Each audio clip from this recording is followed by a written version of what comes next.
찬양 성부 성자 성령 성삼위일체께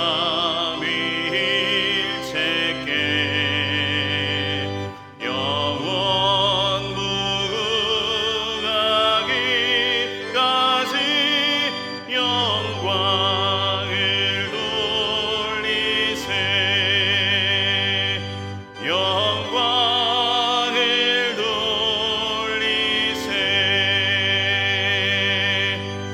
아멘.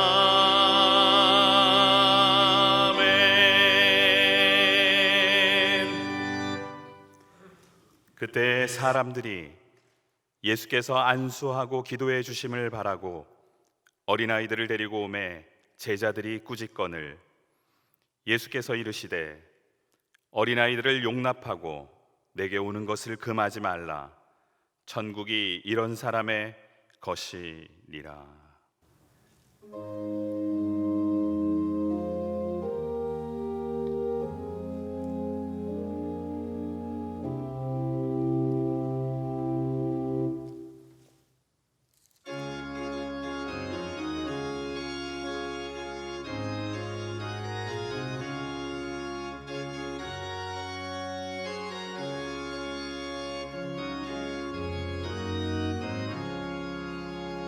선한 목자 되신 우리 주 항상 인도하시고 푸른 풀밭 좋은 곳에서 우리 먹여주소서.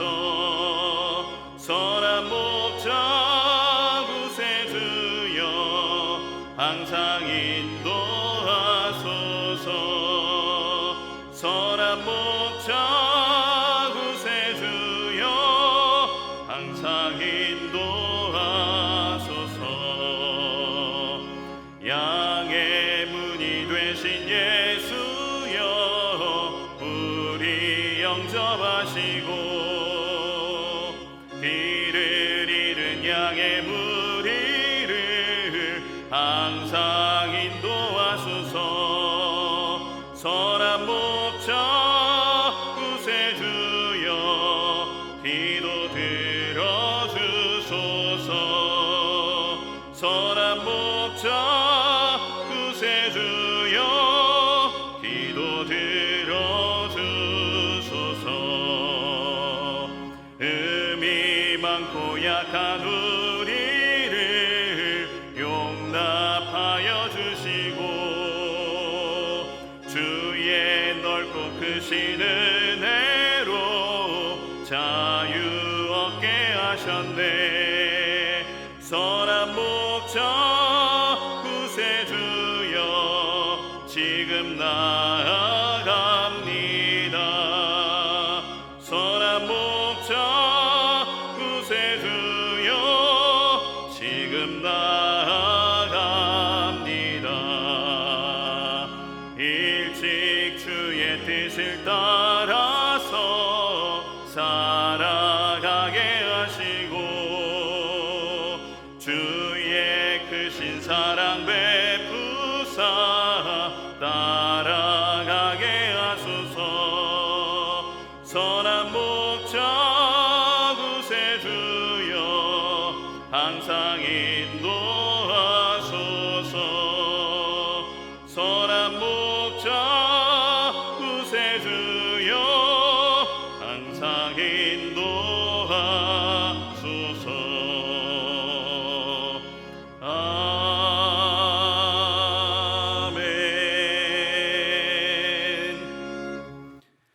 우리 가정에 함께 하시는 임마누엘의 하나님, 참 아버지가 되시는 우리 하나님께 감사와 찬송과 영광을 올려 드립니다. 5월을 시작하는 첫 주일, 가정의 달을 맞이하여 새싹과 같이 깨끗하고 순결한 마음으로 주님 앞에 섰습니다. 우리에게 화목한 가정을 허락하신 하나님께 감사드립니다. 또 우리에게 아름다운 신앙의 유산을 물려주신 부모님과 믿음의 유업을 이어갈 자녀들을 허락해 주심도 감사드립니다.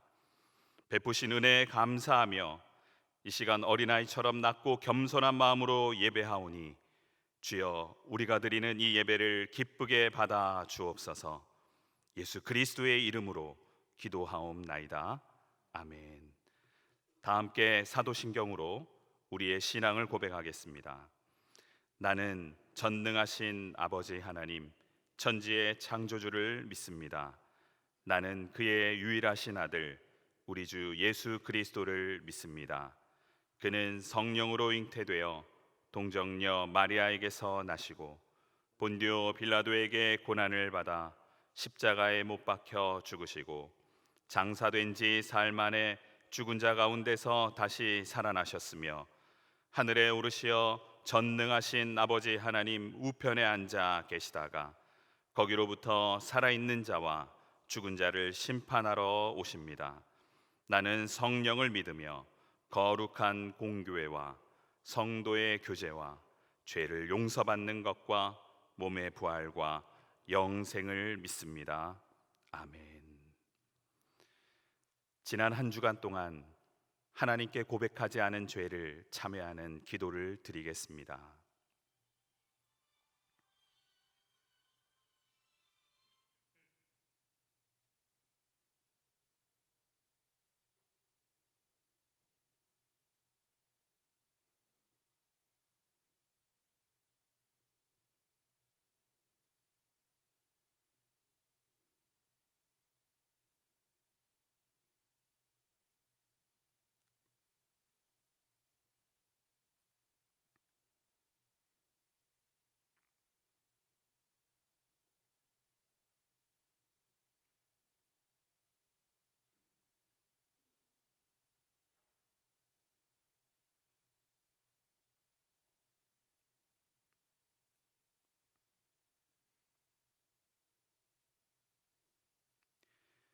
이 시간 하나님께서 마태복음 9장 2절을 사죄하는 말씀으로 주십니다.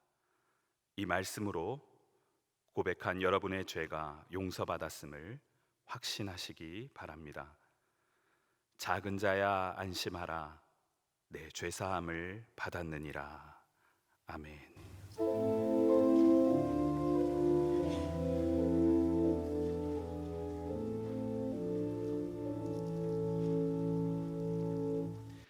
성시교독 96번 어린이 주일입니다.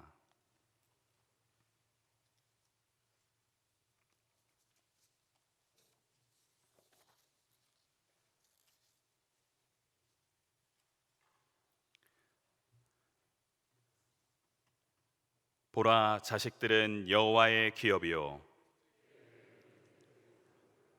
젊은 자의 자식은 장사의 수중의 화살 같으니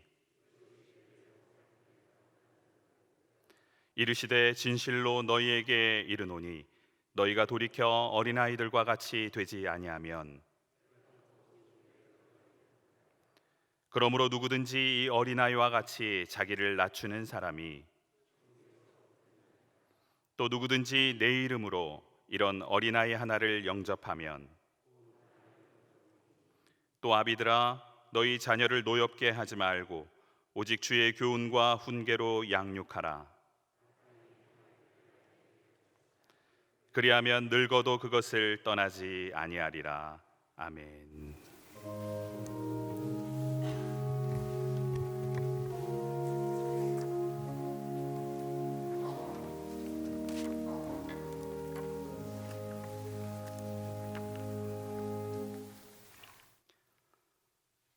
존귀와 영광과 찬양을 홀로 받으시기에 합당하신 사랑의 하나님, 오늘은 어린이 주일로 주님 전과 영상으로 예배드리게 하여 주시니 감사를 드립니다. 코로나19로 여러모로 어려움을 겪고 있습니다.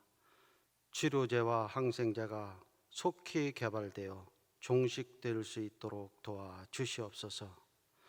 영원히 죽을 수밖에 없는 저희들을 사랑하사 독생자 예수를 보내주시고 우리의 죄를 대신하여 죽으시고 3일 만에 부활하사 부활의 소망을 주신 하나님 감사합니다. 이러한 사랑을 주셨건만은 이러한 놀라운 구속의 은총을 받은 저희들이 주님의 뜻대로 산다고 마음으로 다짐하고 입술로 말하면서 하나님의 은혜와 사랑을 망각하고 사탄의 유혹을 뿌리치지 못하고 이중적인 삶을 살고 있었음을 용서하여 주시옵소서. 5월 가정의 달을 허락하여 주신 하나님 감사합니다. 하나님 말씀 안에서 자식의 도리와 부모의 의무와 부부의 의무를 다하여 화목한 가정을 이루어 우리 모두가 하나님이 주시는 복을 누리는 가정을 갖고 가게 하여 주시옵소서. 자녀들에게 본이 되는 부모가 되어 우리 자녀들이 올곧게 자라고 하나님께 귀히 쓰임 받는 자녀들이 되도록 도와주시옵소서. 대대손손 믿음을 이어가는 가문이 되어 하나님이 주시는 복과 은혜를 충만히 누리는 우리 모두가 되게 하여 주시옵소서. 주황재단을 사랑하시는 하나님, 세상의 빛이 되길 원합니다. 소금의 역할을 하길 원합니다. 우리 모든 성도가 빛과 소금이 되어서 뭇 생명들을 구원하는 구원의 방주가 되게 하여 주시옵소서.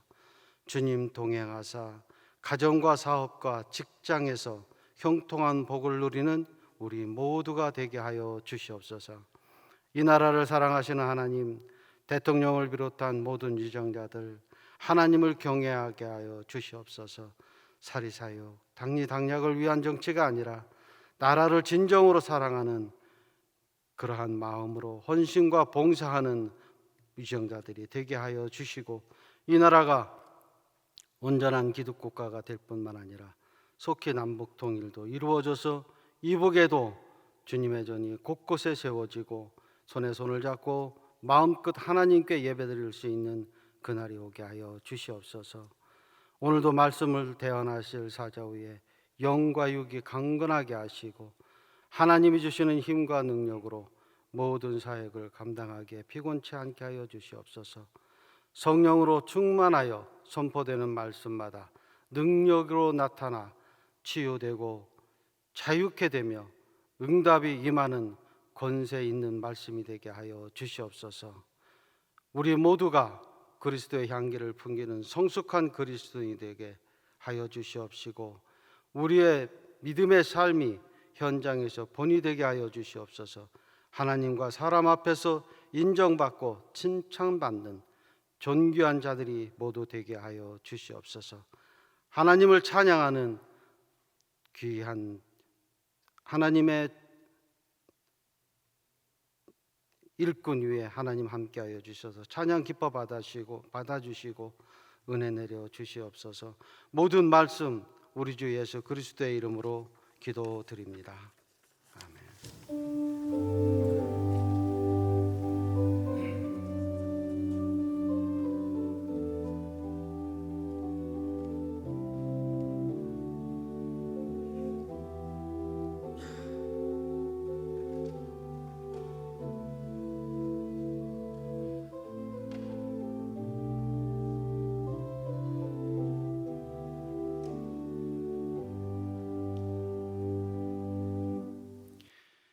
이 시간 하나님께서 우리에게 주시는 말씀은 구약성경 사무엘상 16장 11절에서 13절까지의 말씀입니다. 제가 보는 성경으로 구약 433쪽입니다.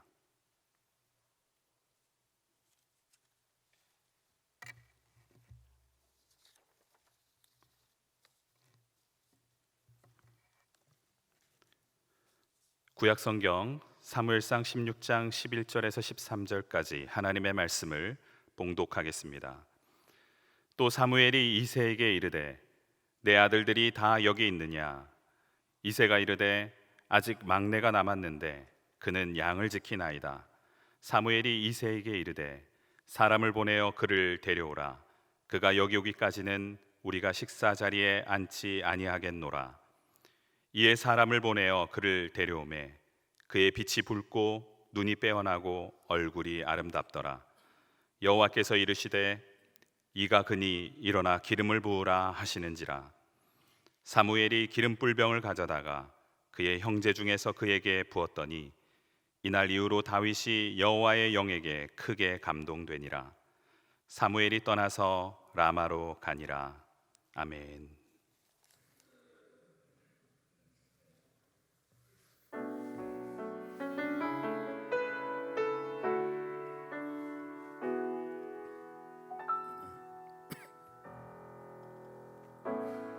나의 영혼이 잠잠히 하나님만 바라미요 나의 구원이 그에게서 나는도다 나의 영혼아 잠잠히 하나님만 바라라 나의 소망이 저에게서 나는도다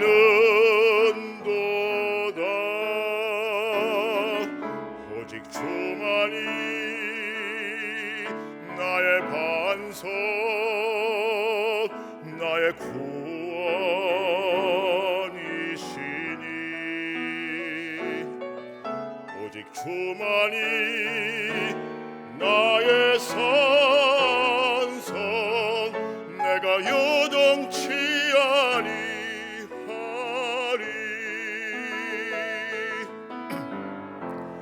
나의 구원 나의 영광 하나님께 있으니 내 힘의 반석과 피난처 되시네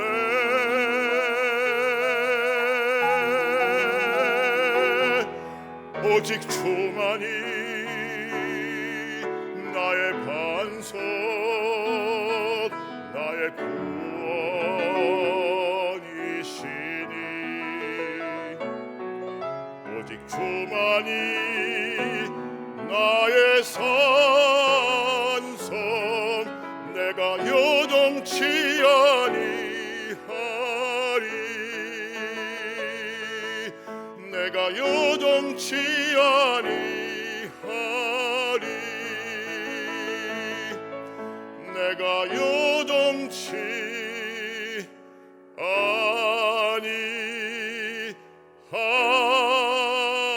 아니하리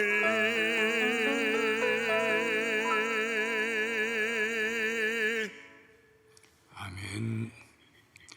다윗이 성경에 처음 등장할 때 이름도 밝혀지지 않은 채 등장했습니다.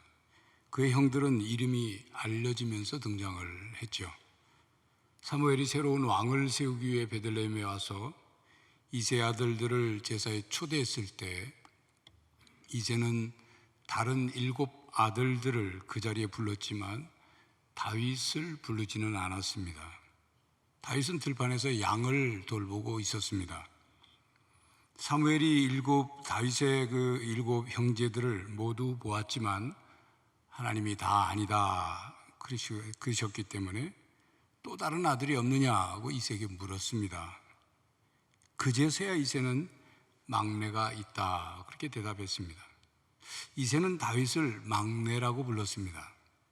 막내라는 단어의 히브리어는 하카톤인데 하찮고 그다지 중요하지 않은 사람이라는 뉘앙스가 담긴 그런 말입니다. 중요한 자리에 나서지 말고 빠져야 할 인물이라는 그런 의미가 담겨 있습니다. 우리나라 말에 애들은 가라 그런 말 있죠. 그런 것처럼 중요한 자리에 나서지 말고 빠져라, 함부로 끼지 말아라, 그런 의미가 담긴 단어, 그게 하카톤, 막내, 집안의 꼬맹이, 아니면 우리 집 꼴찌, 그런 뜻입니다. 아버지 이세는 다윗을 왜 그렇게 불렀을까요? 집안에서 막내는 대부분 귀염둥이 취급을 받지 않습니까? 다윗이 그 집에서 귀중하고 귀염받는 존재가 아니었다는 것을 그가 맡은 일을 보면 알 수가 있습니다. 목동입니다. 양치는 일. 다윗은 양치는 일을 하느라 먼 곳에 가 있었고, 그날 사무엘이 와서 제사에 초대하던 그날 그를 베들레헴으로 데려와야 한다고 생각한 사람은 아무도 없었습니다. 그의 아버지도 그의 어머니도 그의 형들도 모두 다윗을 기억해내지 않았습니다. 그 가정에서 다윗의 존재는 그리 중요하지 않았습니다. 아버지 이새의 눈으로 볼 때 다윗은 아들 가운데 가장 부족하게 여겨지는 아들이었나 봅니다.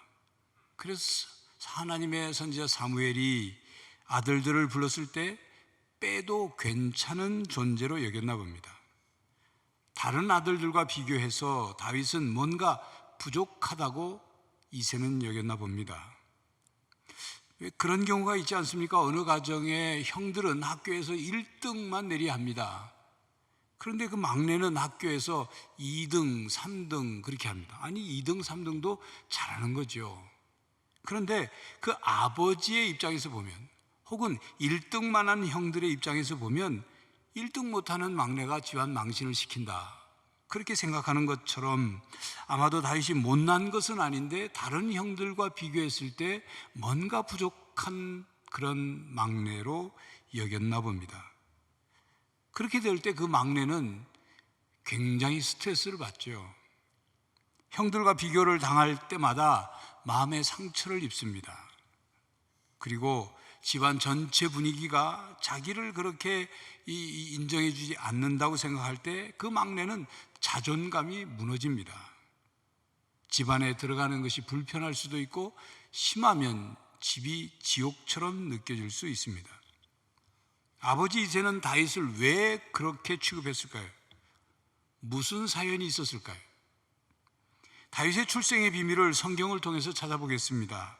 시편 51편은 다윗의 시입니다.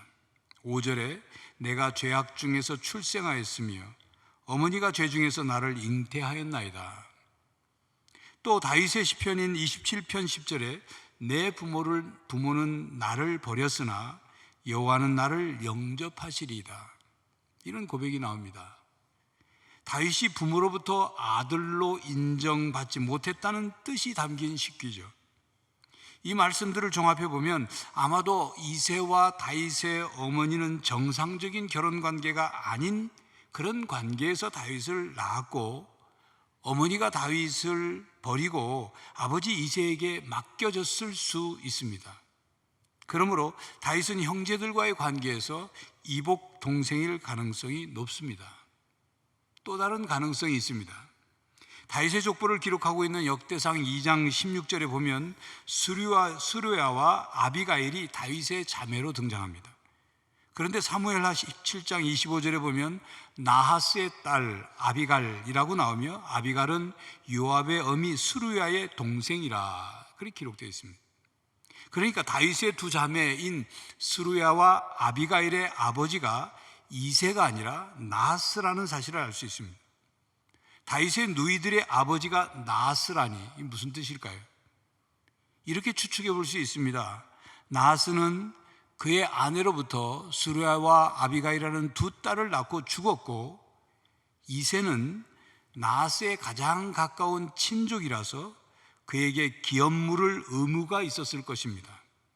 아들이 없어 딸들이 기업을 이을 경우 그 지파의 기업이 다른 지파에게 넘어가는 것을 막기 위해서 가까운 친족이 그 미망인과 결혼해야 하는 의무가 기업을 물음 혹은 기업 구속이라고 말합니다.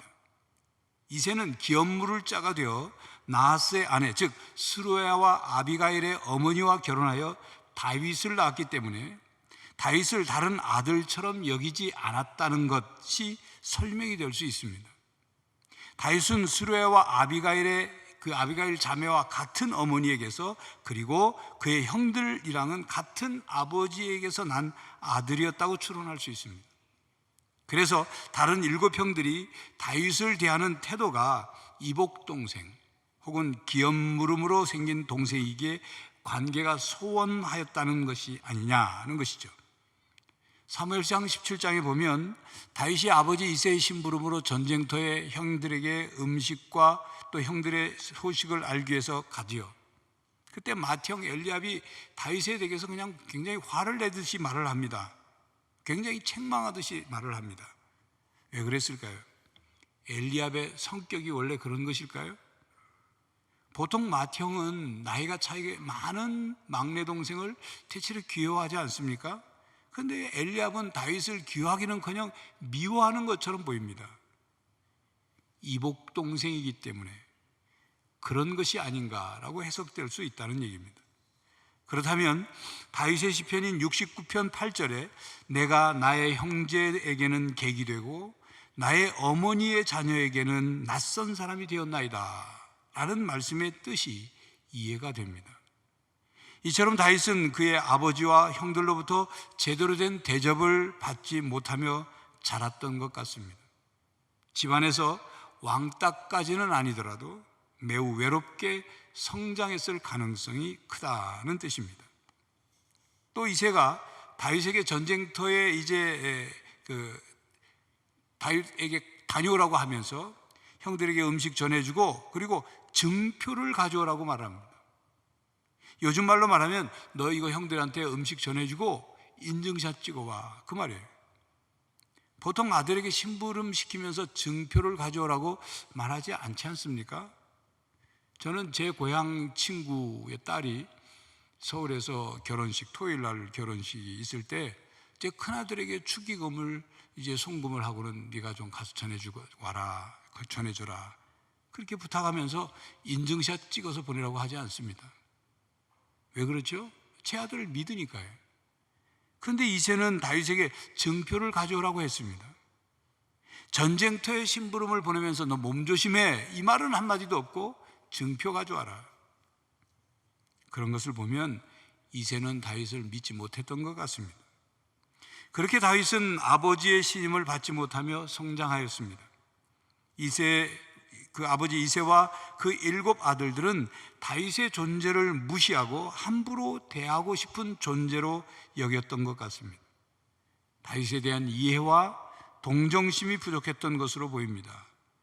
그렇게 소년 다윗은 형제 중 막내였는데 주변 가족들로부터 별로 인정받지 못하며 성장했습니다. 여러분이 누구에게, 가족에게 특별히 인정받지 못하고 무시당할 때 상처받지 않습니까? 그것도 아버지에게, 형들에게 받는 상처는 크고 오래갑니다. 어쩌면 그 상처가 평생을 괴롭힐 수도 있습니다. 인정받지 못하고 무시당하고 믿어주지 않고 그래서 왕따 당하는 것 같다고 느껴지면 외로움에 시달리게 되죠. 그것이 그 사람의 자존감을 무너뜨립니다. 나중에는 성인이 되어서도 성인 나이로, 어린 아이가 아직 성장하지 못한 것이 내면에 들어있는 성인 아이로 있을 수 있다 그 말이에요. 그런데 여러분, 다윗은 그런 대우를 받으면서도 성격이 꼬이지 않았습니다. 부정적이거나 반항적이지 않았습니다. 다윗은 자신을 무시하고 따돌리는 것 같은 형들을 미워하느라, 그리고 자신의 처지를 비관하느라 인생을 허비하지 않았습니다.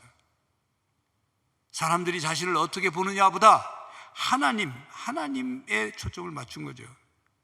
다른 사람들이 나를 어떻게 보느냐에 묶여서 자존감이 낮아지고 열등의식에 빠져있고 피해의식에 젖어 살지 않고, 그리고 세상에 대해서 공격적인 자세로 살지 않았습니다.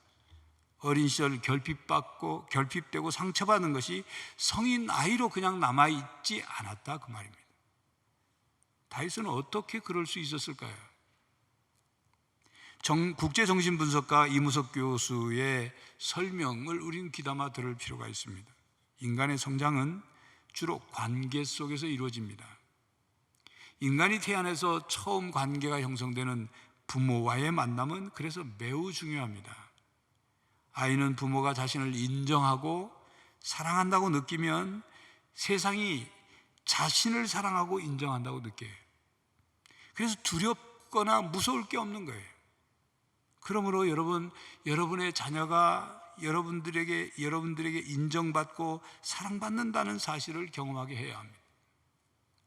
그리고 조지 엥겔이라는 정신의학자가 조사한 바에 따르면 유아기 때 어머니를 잃거나 부모의 이혼으로 성격이 불안해졌던 아이들이 두 번째로 좋은 선생님을 만나면 성격이 좋아진다는 거예요. 그리고 또 좋은 부모와 좋은 스승을 만나지 못해서 아직도 어린아이의 상태인 어른일지라도 배우자를 잘 만나면 성숙해진다는 거예요. 연구에 따르면 60% 정도까지 치유될 수 있다고 합니다. 자, 그런데 여러분, 다윗은 부모에게로부터 사랑과 인정을 충분히 받지도 못했고 그의 소년, 청년 시절 좋은 스승을 만난 것도 아닙니다. 그렇다면 어린 시절부터 다윗은 어떻게 건강한 마음과 건강한 성격과 건강한 신앙으로 성장할 수 있었을까요? 그것은 절대자를 만났기 때문입니다. 하나님과의 만남이 있었기 때문입니다. 열등감이 심한 청년이 있었습니다. 그는 어릴 때부터 몸이 약해서 친구들 사이에서 자신을 늘 패배자처럼 생각했어요. 집은 가난했고 아버지는 무능했고 술주정뿐이었어요.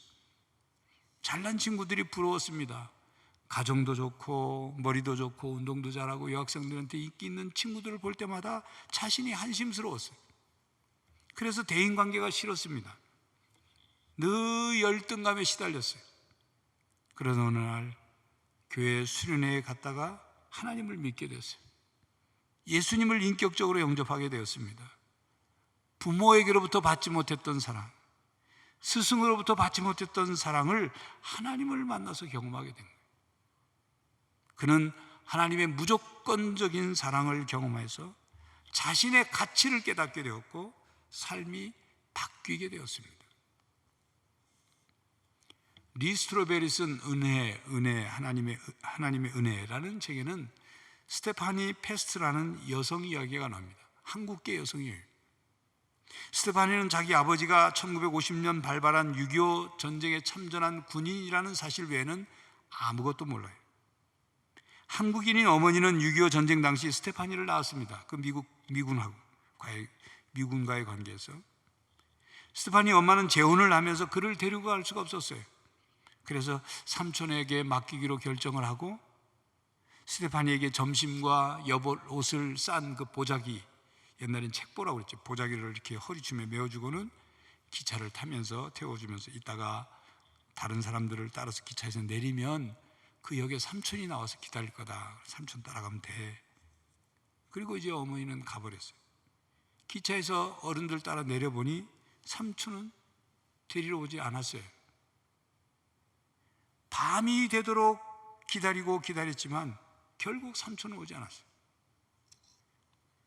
그때가 그 스테파니가 어렴풋한 기억으로 서너 살 때 기억이에요. 역장이 그를 쫓아낸 거죠. 그때부터 스테파니는 버림받고 이곳저곳에서 떠돌이 생활을 했습니다. 요즘에야 그런 말을 해서도 안 되고 그런 말도 안 하겠지만 처음으로 스테파니는 자기를 다른 아이들이 튀기라고 부르는 것을 들었어요. 호녀라를 부르는 속어죠. 겨울철만 빼면 시골에서 먹을 게 그런 대로 있었답니다. 잡히지만 않다면 4-5살 된 그가 밭에서 과수원에서 몰래 훔쳐 먹으면서 메뚜기, 방앗개비를 잡아먹고 때로는 들쥐를 잡아먹었답니다. 겨울철에는 논에서 지푸라기를 주워다가 작은 동굴처럼 만들어서 그곳에서 잠을 자곤 했습니다. 늘 다른 아이들이 자기를 튀기라고 놀리는 놀림을 당해야 했고 그리고 구박을 당해야 했고 발길질을 당해야 했습니다. 한 번은 먹을거리를 훔치다가 농부들에게 잡혔는데 농부들이 버려진 우물 안으로 그를 집어 던졌답니다. 거기서 죽으라는 얘기죠. 물속에서 허우적거리다가 해질녘에 어떤 할머니가 두레박을 내려줘서 겨우 건져짐을 당했다는 거예요. 가정가정 고생을 하면서 대전으로 흘러 들어갔습니다. 대전을 가로지르는 강둑에 수백 명의 고아들이 모여 사는 그곳에서 생활하게 되었습니다. 그때 그의 나이가 7살쯤. 그곳의 남자 고아들에게 그는 놀이객감이 되었습니다. 남한 전역에 콜레라가 돌았고 쥐에 소굴인 건물에 던져진 뒤에 기절했다가 눈 떠보니까 월드비전 간호사인 아이리스 에릭슨 선생님이 자기를 구해줬다는 거죠. 고아원에 보내져서 생활하게 되었지만 역시 고아원도 전쟁 이후라 열악했습니다. 어느 날 미국 선교사 머인 부부가 찾아와 스테파니를 입양하게 되었습니다. 그때 스테파니라는 이름으로 처음 불려지게 된 거죠. 그동안은 이름이 없었던 거예요. 스테파니 어린 시절 그렇게 성장하면서 자신은 쓰레기고 쓸모없고 더럽고 부정한 아이라는 초라한 자아상을 품게 되었습니다. 이름도 없고 정체성도 없고 가족도 없고 미래도 없고 소망도 없었습니다. 그래서 이제 스테파는 처음에 자신이 입양된 줄 모르고 그 집에 딸이 된 줄 모르고 식모로 간 줄 알고 그 집에서 막 열심히 뭔가를 하려고 했던 거예요. 시간이 지나면서 자신이 그 집에 딸이 된 것을 깨닫고는 말로 형용할 수 없는 은혜를 느꼈다는 거죠. 그 후에 예수님을 믿고 세례를 받았습니다. 그런데 스테파니의 마음속에는 잠자리에 들 때마다 이 양부모의 사랑을 잃어버릴까 봐 늘 불안하고 두려웠다는 거죠. 어느 날 그의 아버지, 양아버지가 스테파니 침대 옆에 앉더니 이렇게 말하는 거예요. 스테파니, 네 엄마와 내가 너를 한없이 사랑한다는 것을 네가 좀 알았으면 좋겠다. 하지만 너는 그 사랑이 받아들여지지가 않아서 힘들어하는 것 같구나. 이제 우리가 너를 하나님께 맡겨드릴 때가 되었다. 예수님은 너의 심정을 이해하시며 예수님만이 너를 도울 수 있을 것 같다. 그리고 방을 나가버렸어. 스테파니는 그날 밤 혼자 기도하면서 눈물이 터졌습니다. 몇 년째 울지 않았고 울 수가 없었던 그에게 울음이 터져 나온 거예요. 학대와 놀림을 당하면서 울면 울수록 그 고통이 더 심해진다는 것을 깨닫고 그 가슴 속으로만 차갑게 굳어졌던 그가 통곡을 하기 시작한 거예요. 엄마 아빠가 방으로 들어와 함께 붙들고 기도를 해 주었습니다. 그때 초자연적인 개입을 경험했습니다. 예수님이 나를 아신다. 그런데도 나를 사랑하신다. 그분이 내 모든 수치를 아시고 내 모든 그 죄를 아시고 내 모든 두려움을 아시고 내 모든 외로움을 아시면서도 나를 사랑하신다. 그걸 깨닫게 된 거예요. 그 후 그의 삶이 달라졌고 현재 그는 결혼해서 자녀를 낳았고 미국에서 살면 손주까지 보았습니다. 예수님의 사랑으로 그의 어린 시절의 상처와 수치를, 외로움과 괴로움을 치유받게 되었고 그리고 지금은 학대당한 경험이 있는 상처 입은 젊은 여성들을 상담하면서 자신의 이야기를 나누며 살아가고 있습니다. 열등감이 심했던 청년, 6.25 전쟁의 비극 속에 태어난 스테파니는 하나님을 만나고 예수님의 사랑으로 자존감이 회복되었습니다. 자존감이란 남들보다 더 잘생기고 더 공부 잘하고 뭐 더 돈이 많고 그래서 우쭐해지고 우월감을 느끼고 교만해지는 것, 그런 게 아닙니다. 자존감이란 자기에 대한 스스로의 평가입니다. 자신의 존재 가치에 대해서 자기가 점수를 주는 거예요. 나라는 존재는 몇 점짜리야 이런 생각을 하는 거예요. 자기에게 높은 점수를 주는 사람은 자존감이 높은 사람이고 자기에게 낮은 점수를 주는 사람은 자존감이 낮은 사람이에요. 그러니까 부모로부터 사랑을 받고 인정받는다, 스승으로부터 혹은 배우자로부터 아니면 하나님으로부터 인정받고 사랑받을 때에 그 받는 걸 깨달았을 때 자존감이 높아져요. 그 청년과 스테파니는 자신의 가치를 새롭게 발견한 것입니다. 자신은 열등하고 쓰레기이고 쓸모없는 사람이라고 생각했던 그들이 자신을 사랑받는 존재로, 하나님께 존귀한 존재로 깨닫게 된 것입니다. 그들에게 하나님 자녀로서의 자존감은 하나님이 어떤 분이신지, 그리고 내가 하나님의 자녀라는 것을 정확히 아는 것에서 시작되었습니다. 치유와 회복을 통해 자존감이 높아졌습니다. 성도 여러분, 다윗은 많은 상처를 가지고 자랐을 것입니다. 그럼에도 불구하고 하나님의 사랑과 긍휼을 깨달아 상처받은 채로 살지 않았습니다.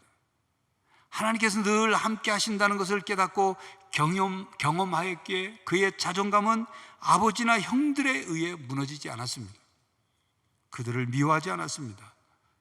또한 자신의 환경과 조건에 대해서 불평하고 원망하지 않았습니다. 내가 큰아들로 태어났더라면, 내가 이복동생으로 태어나지 않았더라면, 내가 예루살렘의 명문학교를 나오지 않았더라면, 내가 부잣집에서 자랐더라면, 그렇게 과거에 묶여있지 않았어요. 자신의 운명을 탓하지 않았습니다. 다윗은 자신의 약점을 알았고 약함을 알았습니다.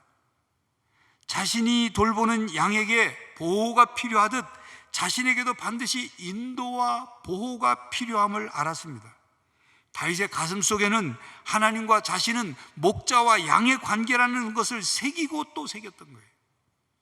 하나님께서 자신의 목자이시니 자신은 목자이신 하나님의 인도하시는 대로, 먹여주시는 대로, 보호해주시는 대로 나는 순종하며 살아가면 된다. 그걸 깨닫고 실천한 거예요. 그렇기 때문에 먼 훗날 시편 23편을 고백할 수 있었던 것 아닙니까? 여호와는 나의 목자시니 내게 부족함이 없으리로다. 그가 나를 푸른 풀밭에 누이시며 쉴만한 물가로 인도하시는도다. 다윗은 다른 사람들이 나를 어떤 눈으로 보느냐 보다 목자이신 하나님의 눈이 내 마음의 중심을 보신다는 것을 더 중요하게 여기며 살았습니다. 다윗은 그렇게 늘 하나님 앞에 살았어요. 그래서 시편 16편 8절 다윗의 시죠. 내가 여호와를 항상 내 앞에 모시며 그가 나의 오른쪽에 계심으로 내가 흔들리지 아니하리로다.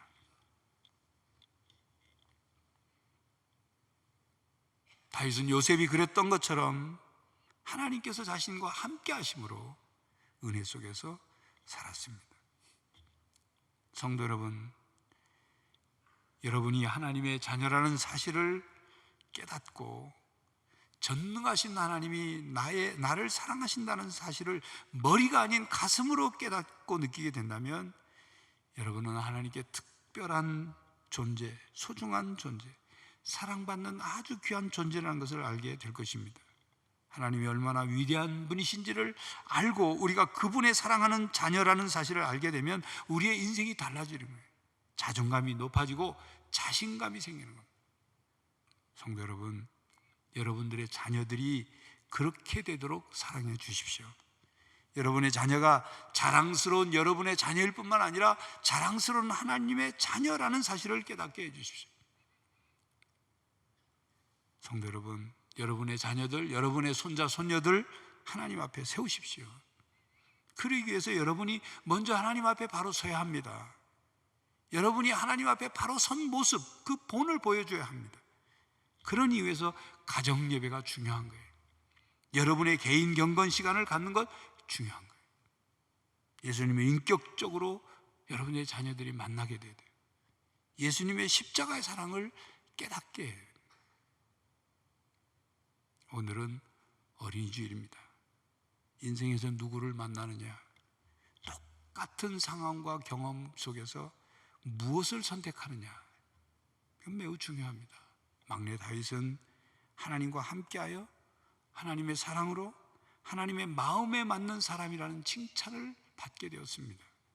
이스라엘의 역사의 가장 위대한 왕일 뿐만 아니라 이스라엘 언약의 대표가 되었습니다. 성도 여러분, 하나님의 사랑과 은혜만이 여러분의 자녀를 살리고 세우고 양육할 수 있습니다. 우리 모두가 예수님의 사랑을 깨닫고 그 사랑으로 상처가 치유되어서 다윗처럼 자존감이 높아지고 건강하고 성숙한 하나님의 자녀, 성숙한 하나님의 사람으로 살아갈 수 있기를 간절히 바랍니다. 기도하겠습니다. 하나님, 우리는 살아가면서 서로 부족하고 또 타락한 인간의 본성으로 인해 서로 상처를 주고받으며 살아갑니다. 그 상처를 어찌할 줄 몰라 그 상처에 묶여서 우리 자신이 성인 아이로 머물러 있거나 삐뚤어져 있거나 부정적이 되거나 공격적이고 반항적인 모습으로 살아갈 때가 있습니다. 막내 다윗, 그러나 하나님으로 인해, 목자이신 하나님으로 인해 상처가 치유되고 자존감이 높아지고 하나님과 함께하는 삶을 살았던 것처럼 우리도 늘 하나님을 만나고 하나님의 사랑을 깨닫고 하나님과 함께하며 이 답답하고 어렵고 힘든 이 세상을 이기며 살아가게 하여 주시옵소서. 우리의 자녀들이 우리의 사랑과 인정을 받고 하나님의 사랑과 인정을 받으며 살 수 있도록 우리가 더욱 노력하게 하여 주시옵소서. 예수 그리스도의 이름으로 기도하옵나이다. 아멘.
떨면서 바치는 이 작은 예물도 주님은 귀하게 받으시리. 어두운 밤 지나고 새 아침 맞으니 믿음과 소망을 늘 주시리. 사랑과 구원의 은혜를 베풀어 주신 하나님, 우리의 목자가 되시고 우리의 아버지 되신 하나님, 지난 한 주간도 저희들을 지켜주시고 인도하여 주셔서 이처럼 거룩한 주일 주께 예배할 수 있게 하여 주시니 감사합니다. 하나님, 하나님께로부터 받은 사랑과 은혜가 너무도 크고 놀라워 또 주님께서 저희들에게 허락해 주신 또 이 물질들이 있기에 감사하는 마음으로 주일 헌금으로 11조 헌금으로 감사 헌금과 세계 선교 헌금, 북한 선교 헌금, 구제 헌금, 장학 헌금, 1,000번째 헌금, 성미를 하나님께 올려드립니다. 하나님 앞에 드려지는 이 예물 가운데 저희들의 믿음과 감사와 헌신이 담겨 싸우니 함께 받으시고 하나님이 약속하신 대로 하늘의 신령한 복과 땅의 기름진 복을 부어 주시옵소서. 또 코로나19 사태로 여러 가지 경제 활동이 얼어붙고 몹시 힘든 가운데 있사오니 살아가는 성도들의 삶의 지경을 넓혀주시고 생업과 직장의 복을 더하여 주시옵소서. 회복의 은혜가 있게 하여 주시옵소서. 성도들의 가정을 평안하게 하시고 건강하게 하시며 또한 생업과 직장이 복의 통로가 되게 하시고 성도들의 가정의 자녀들이 믿음 안에서 올곧게 성장하여 하나님 나라의 큰 일꾼이 될 수 있도록 저들의 학업과 취업과 결혼과 진로를 책임져 주시옵소서. 해외에 있거나 타지에 있는 천한정한 가족들을 눈동자같이 지켜주시고 군 복무 중에 있는 장병들을 보호하여 주시옵시며 고난 가운데 있는 성도들을 하나님 오른팔로 붙들어 일으켜 세워 주시옵소서.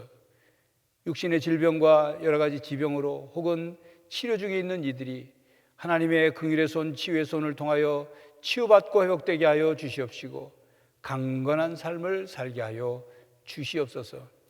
세계가 코로나19 사태로 고통과 신음 속에 있사오니 속히 치료제와 백신이 개발되게 하시고 이것을 통한 하나님의 깊은 뜻을 깨달으며 맡겨주신 이 지구촌에 대한 우리의 사명을 감당할 수 있게 하여 주시옵소서. 감염된 이들이 속히 치료되게 하시고 사망자들이 더 이상 나오지 않게 하시고, 하나님, 이 코로나19 사태로 인하여 일어난 모든 그 전 세계의 문제들이 하나씩 해결되게 하여 주시옵소서. 특별히 코로나 바이러스로에 노출되어 있는 선교사들을 지켜주시고, 우리 교회 후원하는 페루, 몽골, 러시아, 온두라스, 베트남, 미얀마, 캄보디아 선교사와 가정과 사역 가운데 함께하여 주시옵소서.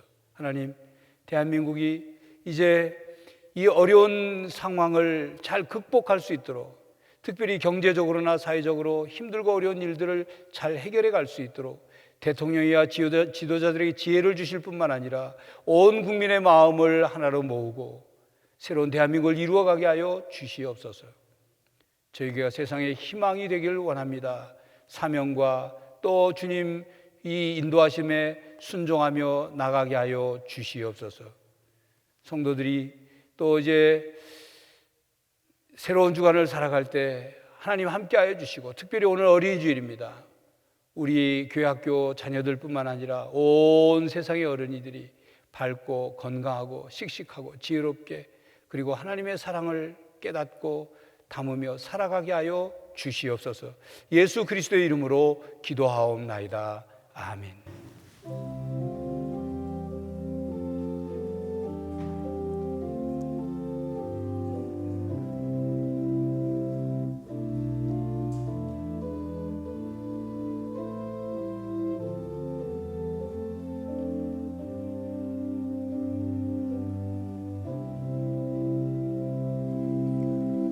우리 서로 인사하겠습니다. 축복합니다.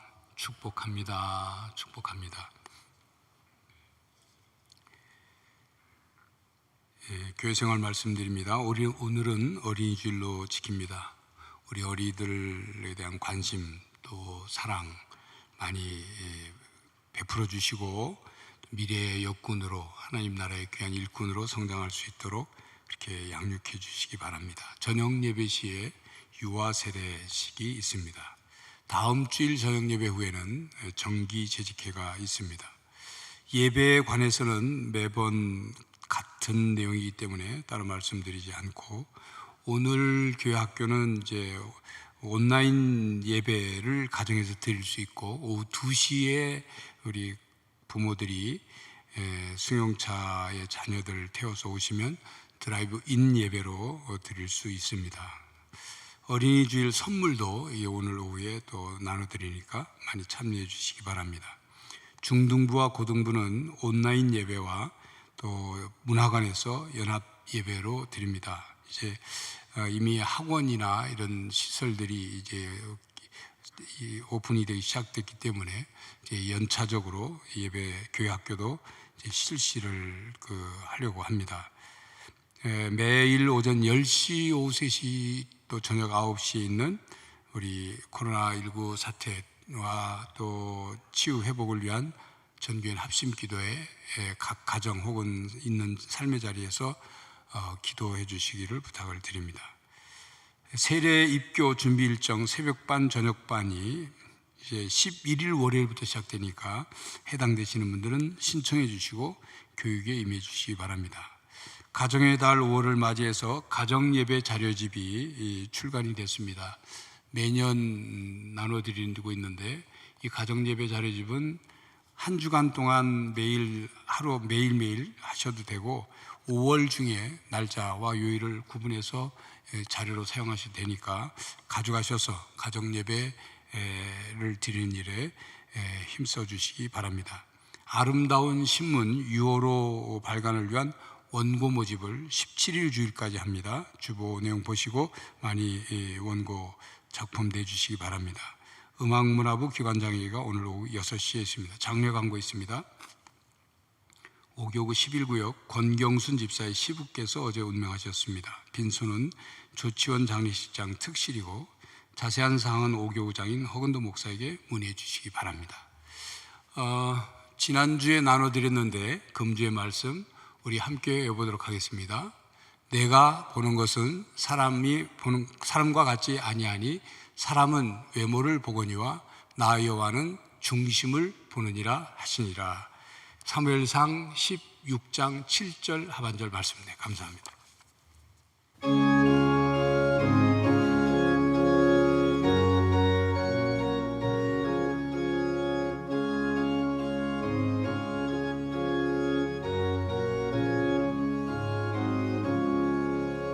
예수 사랑하심을 성경에서 배웠네. 우리들은 약하나 예수 권세 많도다. 날 사랑하심, 날 사랑하심, 날 사랑하심 성경에 쓰였네.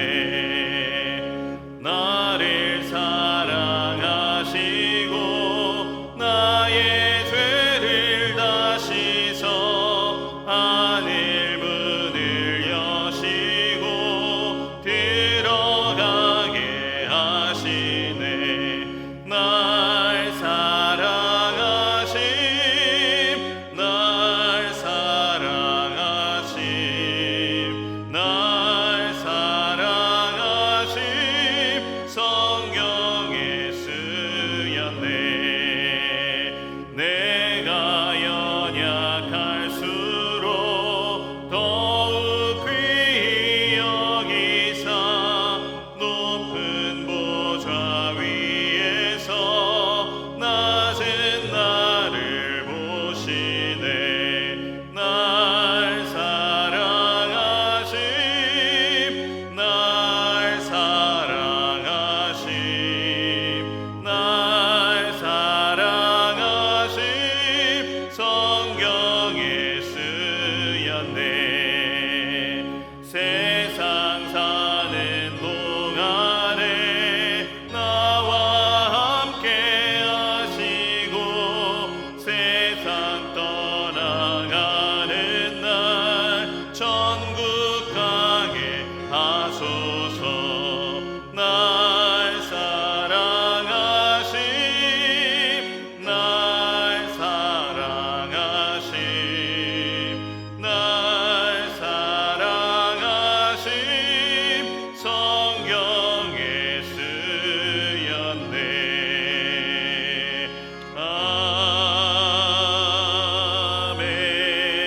아멘. 성도 여러분, 예수 그리스도를 주로 믿는 여러분은 하나님의 자녀입니다. 하나님 앞에 존귀한 사람입니다. 여러분의 자녀를 하나님 앞에 세우십시오. 하나님을 인격적으로 만나게 하십시오. 자존감을 높여주십시오. 막내 다윗처럼 하나님의 사랑과 은혜로 여러분의 상처를 치유받으며 살아가는 성도들이 되시기를 간절히 바랍니다. 지금은 우리 주 예수 그리스도의 은혜와 하나님 아버지의 사랑과 성령 하나님의 교통하심과 치유하심이 하나님을 만나고 예수님의 사랑으로 상처를 치유받으며 건강한 자아의 모습으로 또 자존감 높은 하나님의 자녀로 살아가기로 다짐하는 모든 성도들과 가정과 삶의 터전 위에, 그리고 우리 자녀들과 이 땅의 어린이들 위해 이제로부터 영원히 함께 하시기를 간절히 축원하옵나이다. 아멘.